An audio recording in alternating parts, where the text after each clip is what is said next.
Today I have a Captain America helmet that's split into two pieces. Normally I would sand the edges and then use something like Gorilla Glue or two-part epoxy to glue them together. Now recently I figured out a different method from watching other people on TikTok and YouTube and stuff like that, which is where you take a cheap $10 soldering iron from Walmart. It's a kind that just plugs directly into the wall and there's no temperature control. What you do, and I'm not sure if this affects it, but mine is at 100% infill, which means that instead of having an outside layer, an inside layer, top, bottom, and then it being slightly hollow or all the way hollow on the inside, this is solid all the way through it. So if I say 50% infill and it's like half an inch thick, I could have like 1 to maybe like 4 or 8 layer lines. So that means each time the printer goes around the perimeter, as many layer lines as you have, and then the center of it has a certain pattern. Like it could have an X pattern, like a grid, or it could have a whole bunch of like a bunch of pyramids, a whole bunch of different patterns you can choose from. Whatever pattern it is, it's 50% density instead of it being completely solid. Is I'm going to line these two pieces up, tape them together on the outside, flip it upside down, and then on the inside, all I'm going to do is start off in the corners, make sure this one's lined up before I do it, and I'm just going to heat the soldering iron up and move from one part to this, from the dome to the face piece, and just melt the two of them together, and then come over here, melt the two of them together, do it on each corner, and then once I have that done, I'm going to go all the way across, and you don't have to do all the way, but I'm going to go all the way around and seal the entire thing up. Now this is essentially the same thing that you're doing when you're 3D printing. All it's doing is heating up plastic and putting it in whatever shape that you're telling it to put it in. So here, again, we're just heating up the plastic and we're fusing these two parts together. Now the deeper you fuse, the deeper you melt in, the stronger it's going to be. So if I go all the way through this, it's going to be just as strong as if it was 3D printed in one piece. I haven't tested that, but I'm sure it is. Now, the problem with that is, say, this doesn't really matter because it's a flat, smooth surface. You could easily sand it down and get it back to the original shape. But say I had something like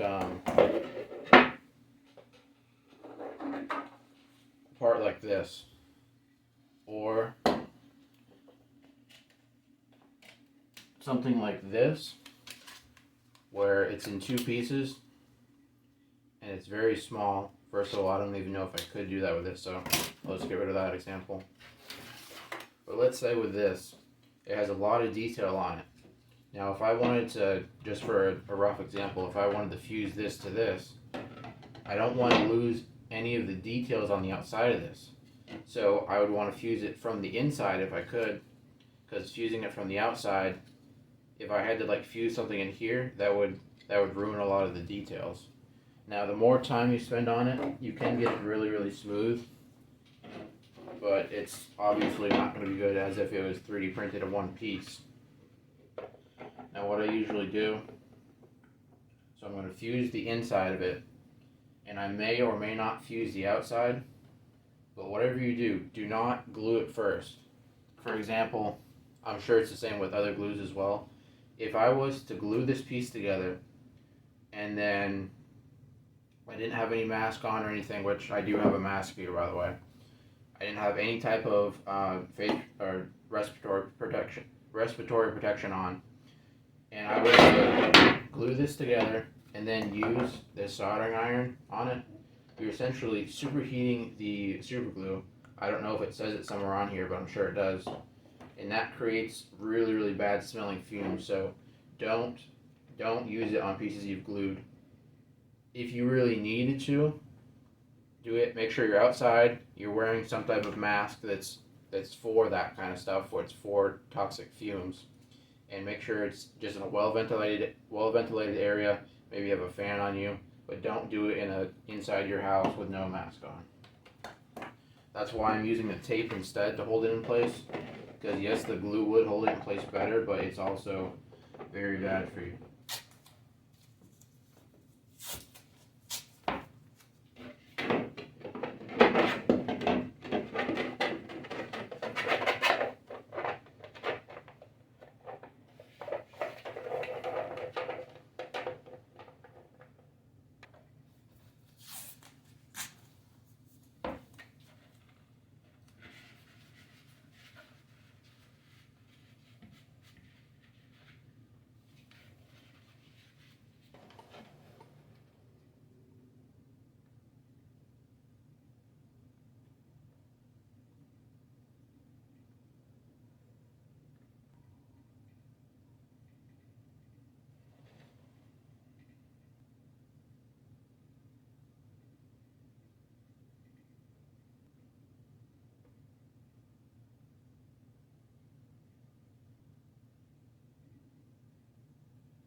So I don't know how well you can see this, but I've got essentially like a tack weld every few inches. Any area that's like not reinforced and it could like move back and forth in between the two layers, I've gone ahead and sealed together just because I don't want to be going across and doing this whole thing just to find out that this section right here was misaligned and then I have to put a bunch of filler in to fix it. So I've just put a bunch of tacks all around the entire thing.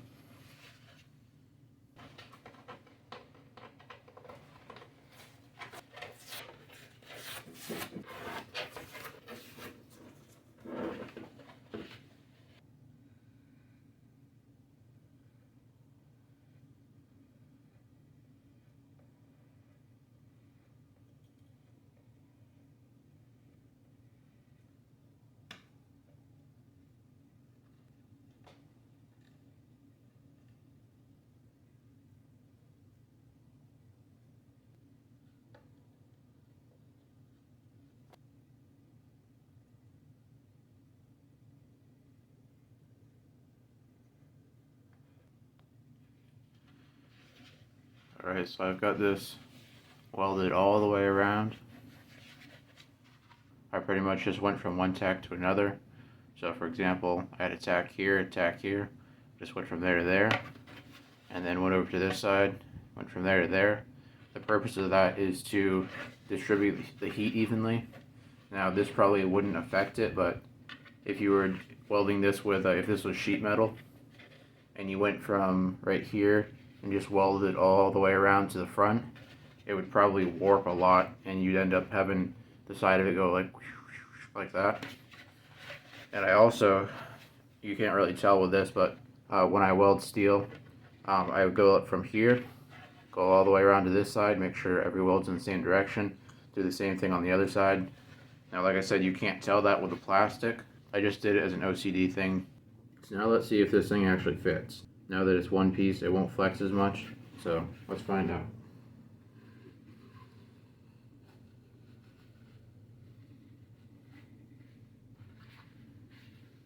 Well, it's on. The nose does have a pretty big gap in there, but I think once I get some foam in that, that'll seal that up. And the sides are really tight as well, so maybe I shouldn't put foam in the sides, but I definitely need some in the top and a little bit in the back to keep the back up, because when it's forward like this, there's a huge gap in the nose.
Now, the thinner you put this stuff on, the faster it's going to dry. I don't know if you saw, but the top was actually starting to dry before I put more on. And I had only been working on this for about 5 minutes, more or less.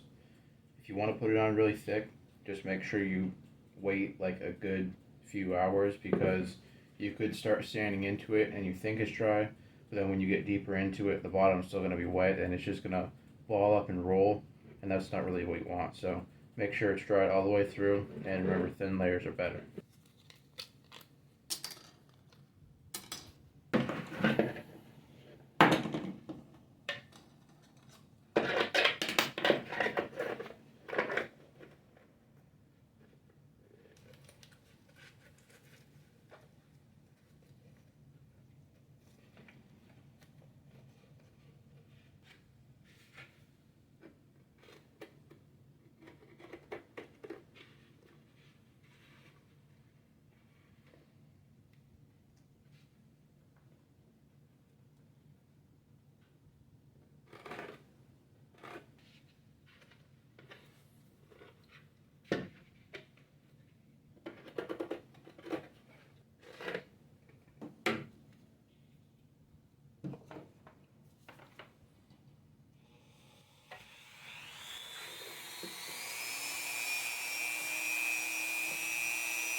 So here's how the helmet looks with the new earpiece on. I kind of specifically designed it so it was right on the seam where the top and the bottom connect. That made it a little bit easier to have a reference point, and it was easier just to take that piece after I cut it up the sides with a Dremel tool and just push on it and split it in half. The only problem was lining it up with the front, and as you can see with this side, I had a little bit of trouble because I had to cut this one back a little bit more, and then I had to fill in the front with some more plastic. But overall, wait a minute. What the heck? What is that? Where did it come from? Guys, I don't. I mean, it'll come off, right? I mean, surely it'll come off.